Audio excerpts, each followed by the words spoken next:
Hello there, Tina. Are you there? I just had to talk with you about something rather quickly if you had the time. You do know about the family vacation that we're all going to be going on soon, don't you? I was just curious if you were actually thinking that you were going to be coming along with us.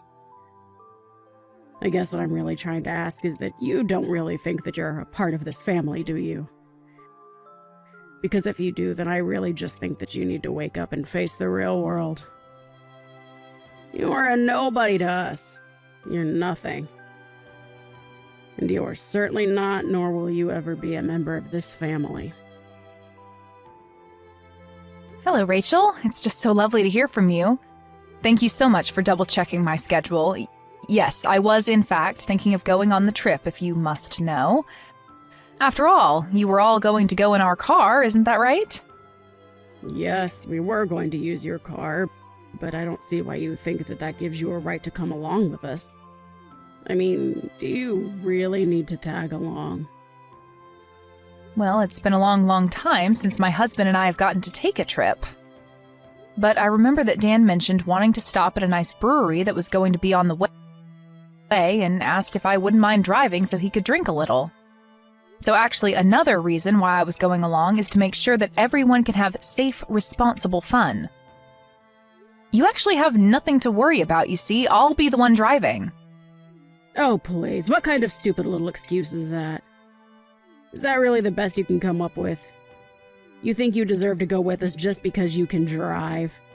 Anybody can drive, you know? Sorry, did you even read the other messages I sent? Or did you just zero in on the bit that you didn't want to hear? Don't you get smart with me, young lady. I just want you to realize that you are not a part of our family and you never ever will be. So quit trying to force your way into this vacation when you don't even belong. Don't you understand how rude you're being? I really don't think that I'm being rude at all. If anything, you're the one trying to put me down and make me feel bad. But I'm afraid if you're not really going to change your mind about me at all, then all I can ask that you do is just have the patience to see the trip through to the very end. After all, it isn't like we all go on trips all the time together or something. Well, of course we don't all take trips together more often. Who in their right mind would want to go anywhere with you, huh? I fully understand what you're saying right now, Rachel. I have my own thoughts on the matter as well. But I don't think that we should be having this conversation via text. Maybe we could meet in person and talk? Because otherwise, I'm going to pick you all up in the car tomorrow at the time we all agreed on. I just don't get what my little Dan was thinking. I mean, what drove him to marry a no-good, nasty woman like yourself? Not only is your personality awful, but you're older than him as well. I mean, you must have so much patience in dealing with you. You know, he used to date gorgeous women who were younger than him and knew how to show respect to their mother-in-law. Maybe if he had married one of them instead of you, then I would finally have a grandchild by now. Sorry, are you talking about the ex-girlfriend that Dan had who stole all of his money and then ran away? I don't really know all the details of why they broke up, so don't go quizzing me about my own son's love life. All I'm saying is that my son would be much, much, much better off with a woman who was younger than him. If all that matters is age, then I guess that means I'm better for Dan than you are, isn't that right? Or am I misunderstanding the point that you're trying to make here? Of course, that wasn't what I was trying to say, and you know that. Ugh. You really can be such a frustrating person to deal with, do you know that? I knew that I should have never ever allowed my son to marry someone like you. Oh, I know exactly what you meant, but would you like to know how? It's because you've complained about my age to me over and over again. I mean, aren't you bored of having this same conversation all the time? I don't even need to guess at what you might say next, because we've already done this several times. And I'll say it as many times as I need to for you to get it through your head that you were too old for my son and that you were never going to be a part of this family. If you don't want to hear the truth about the matter, then you can just pack up your bags and leave. Otherwise, I'm going to keep pushing and pushing and pushing until you're at the very end. The very end? What are you talking about now? The very end of what? The very end of your wits, of course. And then you and Dan will finally get a divorce and I can start working on trying to set this family straight again. That's all I really want out of this. So basically you're telling me that your whole purpose with treating me this poorly is just to get me to divorce Dan? Well, I don't know how many times we're going to have this conversation in that case. But if you are going to be saying the same things over and over again, then so will I. And I am telling you for the I don't even know how many time that Dan and I aren't getting a divorce, okay? So don't bother waiting, don't hold your breath, and don't think that any kind of miracle is going to happen for you. Well, we'll just see about that, won't we? I wouldn't be so confident if I were you. Well, I don't need confidence when I know that Dan and I have no intention of splitting up ever. I just know it won't happen. Anyways, if this is all that you're going to be saying to me now, I think I've had my fill and I'll be taking my leave now. I'll see you tomorrow when I go to pick you up with Dan. Hey, you were standing right behind me, weren't you? I know that it was you behind me in line. You pushed me into the bathroom and were holding the door closed so that I couldn't get out? What on earth are you talking about? I didn't do anything, dear. But I guess it was bad fortune that someone just let that big, heavy crate slide right in front of the bathroom door, trapping you in there. But at least you won't have to worry about needing to use the toilet since you're going to be stuck there for a long, long time. What is the matter with you, Rachel? Is this supposed to be some kind of prank or something? Because it isn't funny. What are you trying to pull here? Well, isn't it obvious? I was just locking you in the bathroom, that's all. I sure hope someone comes by soon to let you out of there, though. I don't get it. Why would you do this to me? I mean, Dan and I go to pick you up in the morning so that we can all enjoy going on a little vacation together, and you lock me in the bathroom? Are you really just going to try and keep me trapped here while you just drive away? Do you really think that you're going to get away with this? You've gone way too far right now. I think the only person that was taking things too far was you. I told you that you were not welcome to come on this family vacation of ours, and you just didn't listen. But now at least we'll finally be able to enjoy ourselves in peace, without you. Well, I'm so happy that you're pleased with yourself right now. But just how long do you think that happiness is going to last? Hold on a second. Why can't I get a hold of Dan? Why won't he pick up my calls? Well, that's because I told him that I'd hold on to his phone for him, of course. And then I'm going to tell him that you told me that you had an emergency come up. And I'll tell Dan all about how you had to leave early and called a taxi to come and pick you up. And then we can get on with our vacation and you can have fun waiting for someone to rescue you from the toilet. Are you kidding me? Please tell me that you're not serious about that. Have you guys already left? Did you really just abandon me here? That's right. We're on the road far, far away from you now. So your fate is out of our hands now. I just hope that someone comes along soon to let you out. Otherwise, you could be in there all night. So you're sure that it's a good idea to just leave me here then? Is that really what you want to do? Of course, that's what I want to do. What kind of question even is that? I thought I made it clear that I didn't want you coming on this trip at all. All right, then fine. Have it your way. But just don't say that I didn't warn you. I hope you both get where you need to be safely. Dana, are you there? I really have something that I need to talk to you about right now. Where are you? Please tell me. Let me guess. Things went exactly as I thought they would for you. I heard all about how maybe an hour after you left me, you got on the freeway and ended up in a huge accident. I just hope this serves to teach you a lesson about what you did. But where is everyone right now? Where are you? Where's Dan? Is Dan okay? Dan is fine, actually. You were the one who sustained the worst of the injuries. But honestly, just what were you thinking? I mean, you realized that there wasn't anybody else to drive, right? I was coming along because I would have been the only other person capable of driving. But then you just had to go and pull your little prank and put our family in danger in the process. Tell me though, was it worth it? You have no idea what you're talking about at all. I was in the car. I know how to drive. Oh, really? Do you? Because if you did know how to drive, then just how did you all end up in that accident then, huh? I mean, you're lucky that you got away with just having your hip broken. You could have lost your life. Don't you realize that? You were acting like a complete idiot, and lo and behold, something bad happened to you. What did you just call me? How dare you say that to me when I'm the one who got in an accident? I mean, sure, it had been maybe a decade since I last ever drove, but still, a car is a car and I know how to drive. I just didn't think that there'd be so many other cars.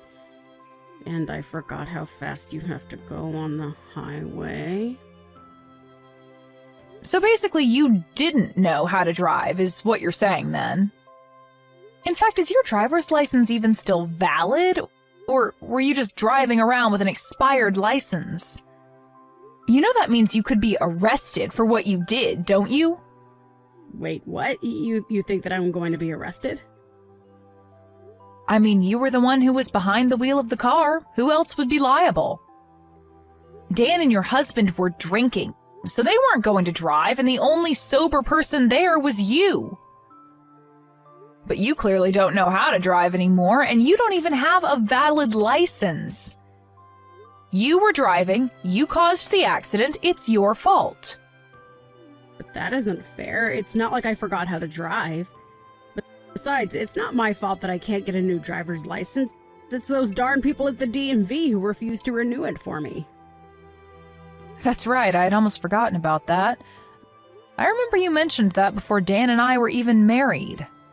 You mentioned how you told me that you would never be able to renew your license again. Not only did they think you were getting too old, but you had too many strikes on your last one. But it isn't fair. They sent me to their stupid little driving school. I took all their classes and they still had the nerve to not give me a new one. Surely you must agree that this is horrible, right? I mean, who are they to tell me that I can't drive when I know that I can drive perfectly well? Am I really going to be arrested just for a little fender bender? Fender bender? Rachel, you are literally in the hospital and unable to move because of the accident that you caused. Not only that, but you could have seriously injured your son and husband. How can you be so focused on yourself when all that might have happened? Well, I guess that does make some sense when you put it that way. And that's why I was telling you that I needed to be there to drive. But you had to act completely delusional. You locked me in the bathroom and then just drove off without me. Please, Tina, there's no need for you to take this kind of tone with me. Don't you think I've already been through enough with all of this? You must know that I never ever wanted any of this to happen, right? I don't care what your intentions were. Who even gets in a car thinking that they intend to cause a crash anyways? I'm not blaming your intentions. I am blaming the thinking that led up to it. You acted completely irrationally and got your family into a car accident. And that's not saying anything at all about how you locked me in a public bathroom and then just abandoned me. But I just wanted to take a vacation with my family. Is that really so bad? But you didn't even get to have that vacation. You all didn't even make it to the destination we were all supposed to be at by now. Why couldn't you have just waited until we all got there before you started trying to bully me? I understand that you didn't want to be around me, and that you were worried that I was only going to annoy you, but surely being annoyed has got to be better than being injured. And to think that this is going to be the last real memory we have together before Dan and I cut you out of our lives entirely. Wait a second, what? What are you talking about? Why would you and Dan cut me out of your lives? I've already talked to Dan about it, Rachel. I told him all about the horrible things that you say to me.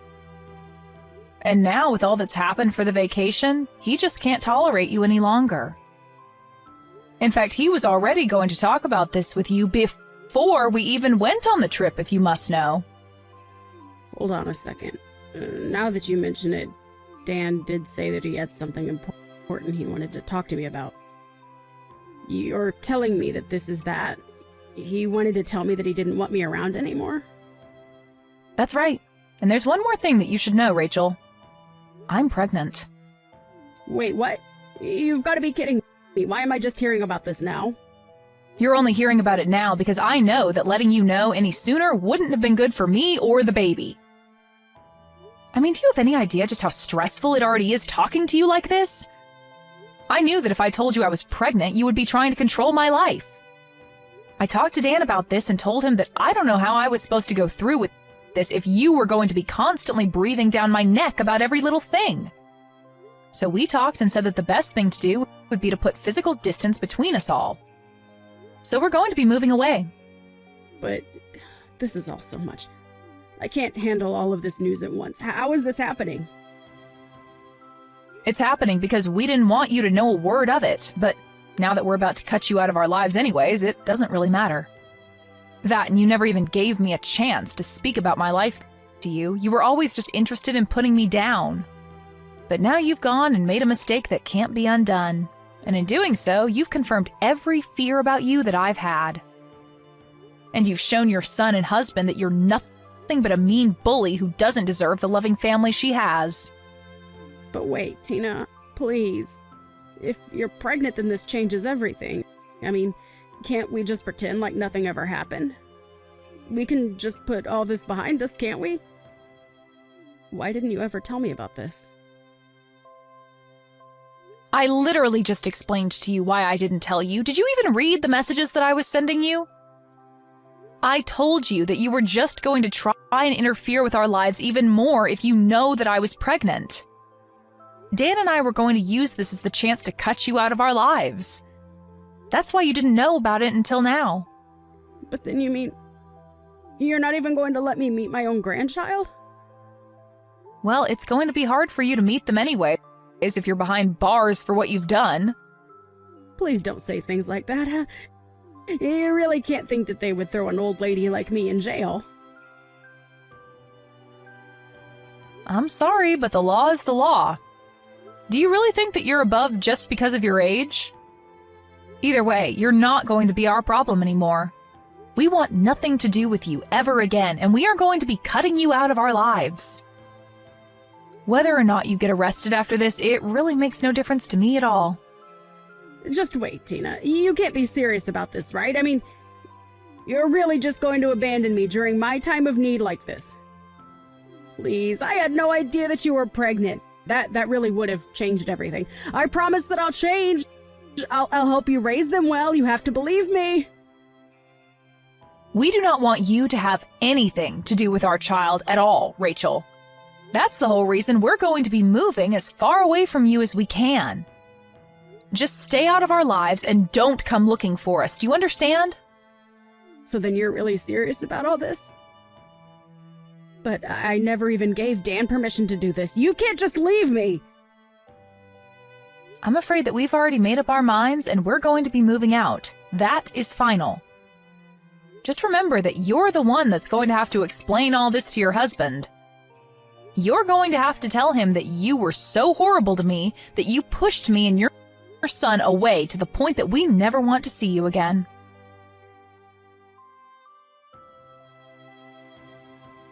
In the end, Dan and I moved away. A few months later, we heard through the grapevine that Rachel was discharged and free to go back home, but that her husband was waiting for her there with divorce papers.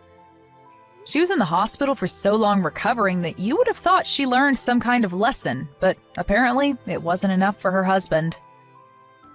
Thankfully for her, the other driver in the crash was kind enough to not press any charges on Rachel, but she was still left all alone, without her husband, son, or grandchild.